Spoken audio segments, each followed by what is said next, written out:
How to know what to do right now when everything is important.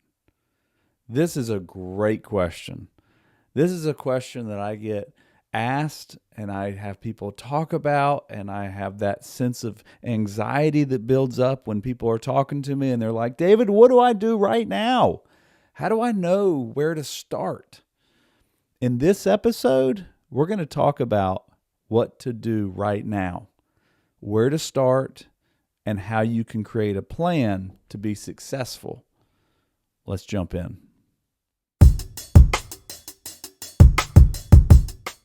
Well, hey, friend, my name is David Sawyer. I'm a safety coach. I help busy safety managers go from feeling overwhelmed to OSHA ready. And if you haven't already done so, go to my website, helpwithosha.com, and you can access a free OSHA audit checklist. This is more than just a PDF. It's actually a short video where I walk you through the checklist. I explain what you need to do to prepare your team for an unexpected OSHA audit, and it's a great place to start. I have people that ask me, David, where do I start? Start here. Start with the checklist. And it goes hand in hand with this episode, because in this episode, we're going to be talking about priorities. And I'm excited because I'm going to share with you an excerpt from a talk that I did, a presentation that I did at a conference just a couple weeks ago.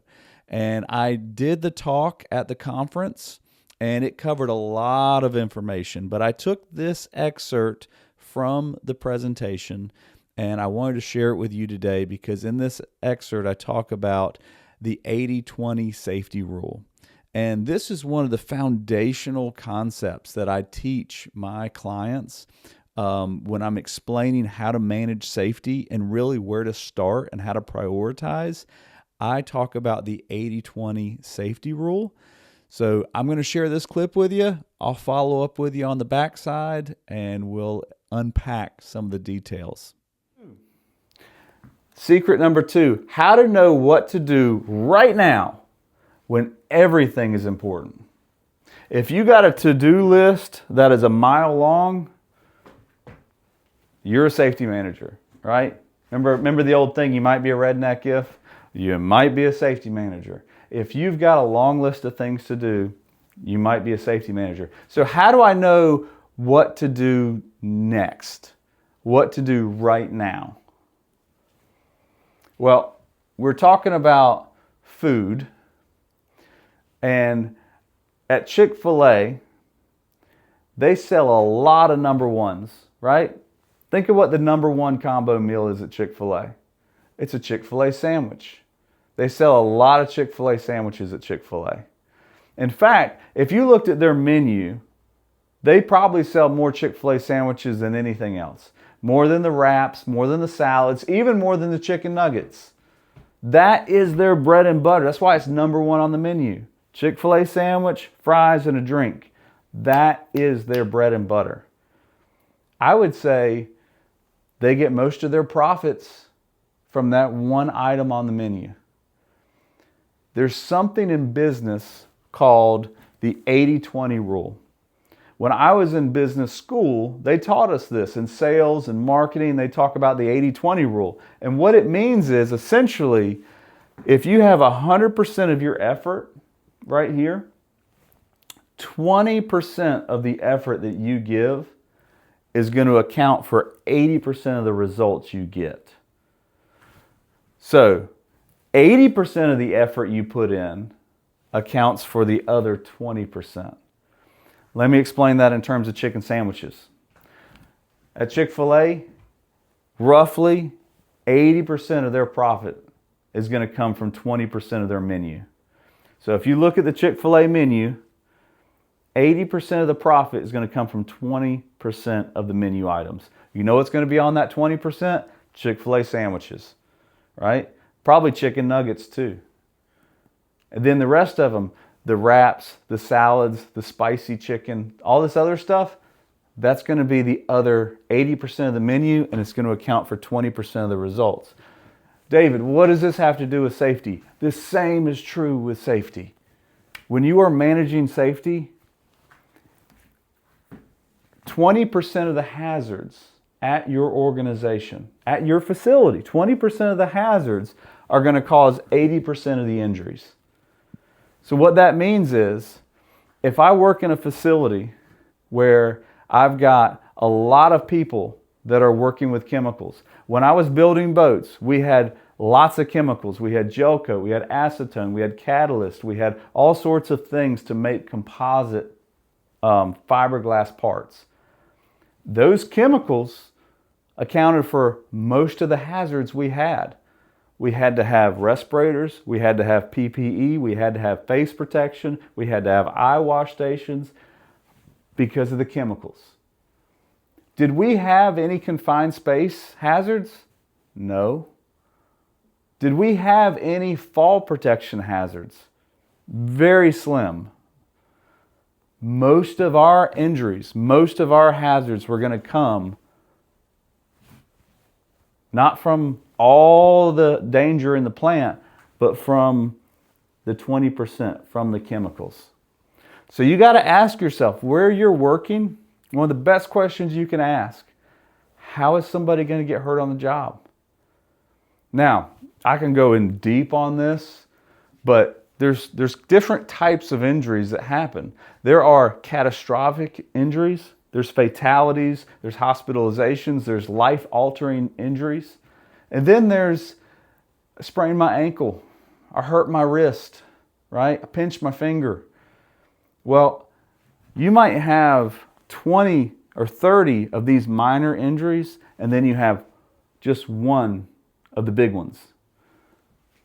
Don't forget the big ones. They might not show up, but every 3 or 4 or 5 years, don't forget the big ones. We got to make sure we're protecting people from serious injuries and the minor routine, happens once or twice a year, whatever it is, recordable injuries.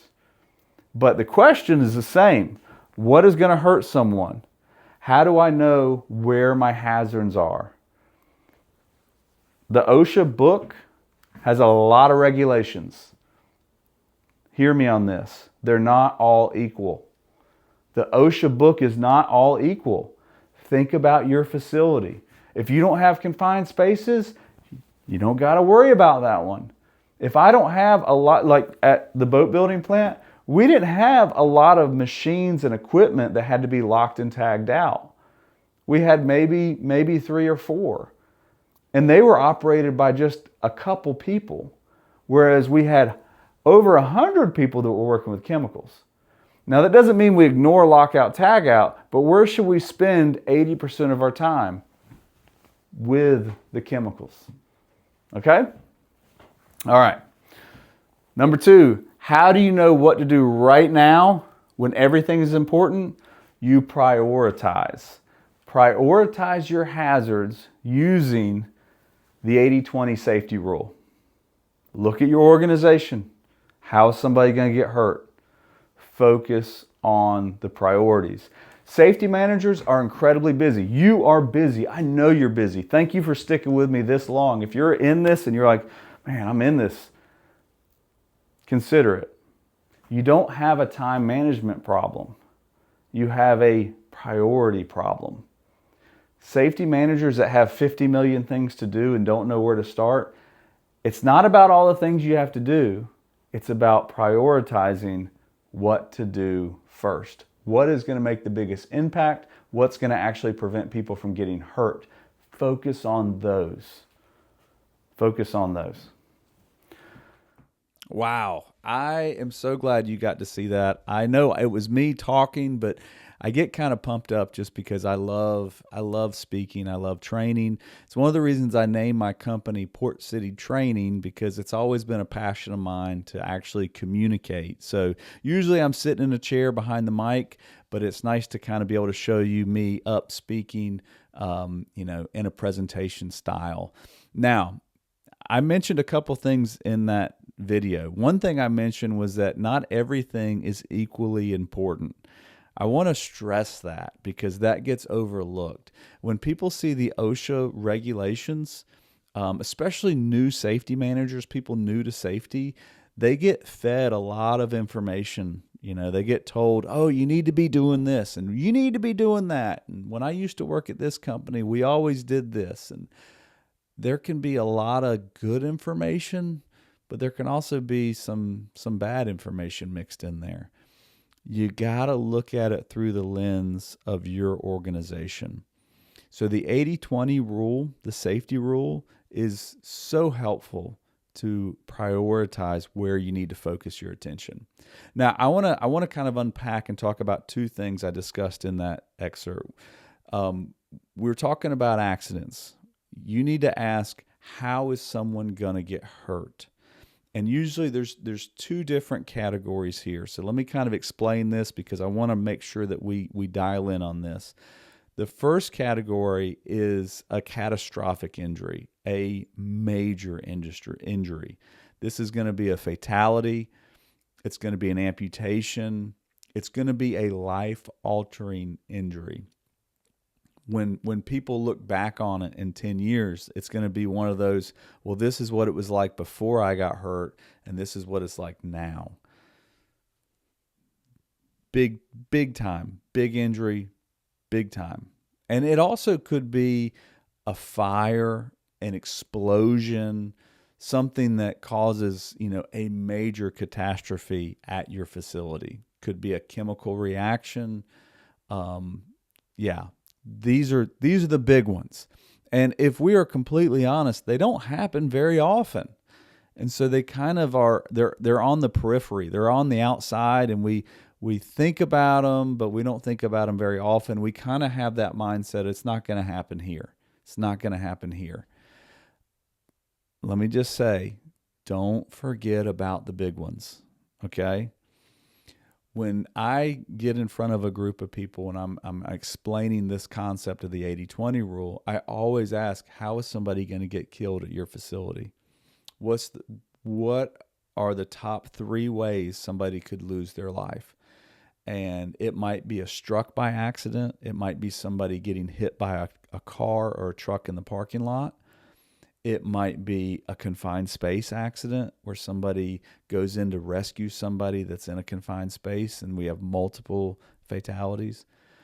It might be a fall. It might be somebody that's working on the roof and they're not wearing fall protection. There's no railing and they fall.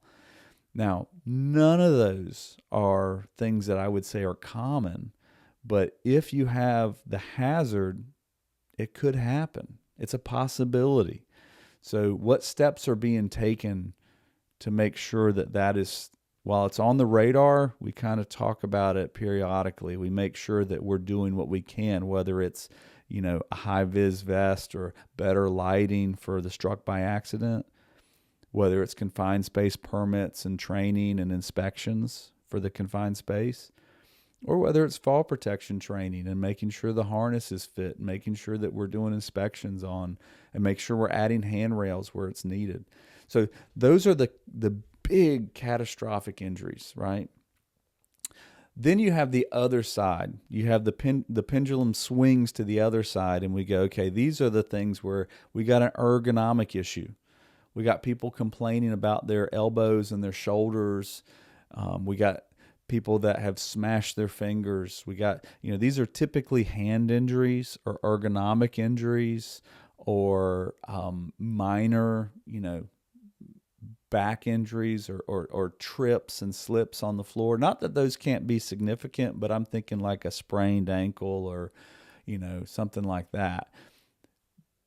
When you look at your OSHA log, these types of minor injuries, they're going to make up a big chunk of that recordable log. Statistically speaking, like when I go and I do a mock OSHA audit and I'm looking through a company's logs, I see a lot of these small, little, minor injuries. And we need to do what we can to prevent those. Obviously, we care about preventing those also. But don't spend 99% of your time focused on the sprained ankles when you got the possibility of somebody falling off the roof. Where is someone most likely to get hurt? Minor injuries, that's going to be managed differently than major injuries. Now, if you have liked this episode, please share it with a friend. Send a copy of it. Share the YouTube video. Share the podcast. Spread the word. I want to help as many managers and people responsible with safety as possible. And if you're interested in this type of information with the 80-20 safety rule, this is what I do with my clients. One of the best ways to work with me is to sign up for my OSHA Audit Ready Challenge. This is something I do once a month, and you can go to my website, helpwithosha.com/challenge. You can sign up for the challenge. In that, it's a 4-day, 1 hour a day challenge online where I walk you through exactly what you have to do to be OSHA audit ready.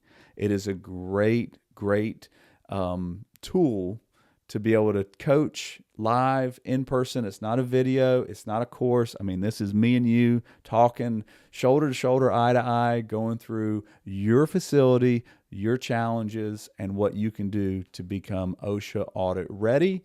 And like I said at the very beginning, it takes you from feeling overwhelmed to, I got this. I can actually do this. All right. Until we talk again, do everything you can to keep the people you work with safe, because no one should get hurt at work.